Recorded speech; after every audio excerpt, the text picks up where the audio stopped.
Today we're going to talk about simultaneous settlements here in Queensland. Before we get further, I'd like to remind you that this is not personalised legal advice. And if you would like legal advice, you can reach out to us at www.onenessLore.com.au or email us info@onennesslore.com.au, law spelled L-O-R-E. Now, what is a simultaneous settlement? Well, this is usually referring to either two or more property transactions or property matters that are to occur at the same time. And we always recommend that there is what we call a simultaneous settlement clause within your contracts. And why do we do that? Well, there's three main reasons that we recommend that. Number one, being financial flow, as we would call it. And this is so that you are not having to, or you're minimizing the need to have bridging finance. So your sale and your purchase are happening at the same time.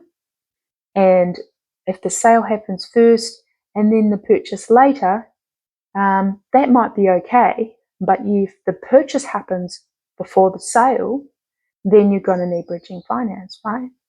So if we want them happening at the same time, and it's going to reduce, obviously, bridging finance fees and potentially other fees for you as well. Now, the second reason that we would recommend a simultaneous settlement happening and the condition is that there will be a chain of transactions. And we really want to link all the sales and purchases together. And that is just, again, so it's all happening at the same time. One's not happening without the other. It's all to happen instantaneously together. And the third one is what we would call risk reduction.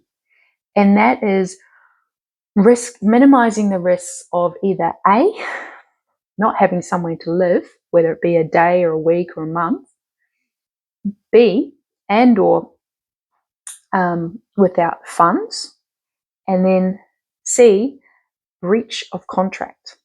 So we really want to reduce those kinds of risks for you. And having a simultaneous settlement clause when you've got one or more properties settling at the same time will help minimize those risks.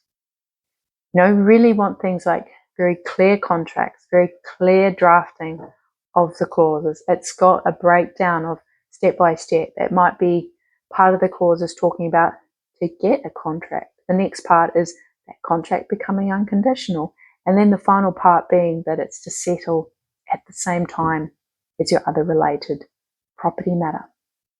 You know, we're looking at things like time coordination, you know, really wanting to concise things down, make it as simple as possible for you. There's other things, what we would call contingency flows, you know, and there's also stamp duty implications sometimes with these things as well. You know, most of the settlements these days in Queensland are happening on platforms that we would call electronic.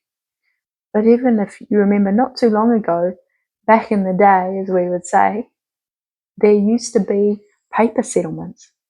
And there would have to be a meeting of people at a very particular place at a very particular time with very particular documents and very particular checks.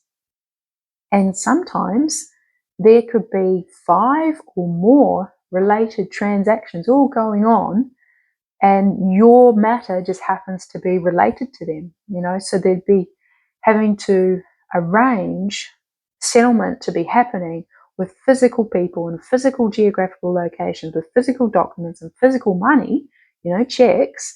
And it could be, you know, not just the conveyances that would have to be there, but also the bank. So there could be 5, 10, 15 or more people having to actually come together in a meeting prior to settlement to figure out how to make it all happen at the same time.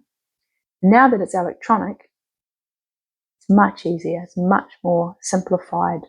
And it also means that physical people don't have to be in a physical location and actually holding physical documents. It makes it a lot more flexible as well in regards to, oh no, it couldn't happen at 2.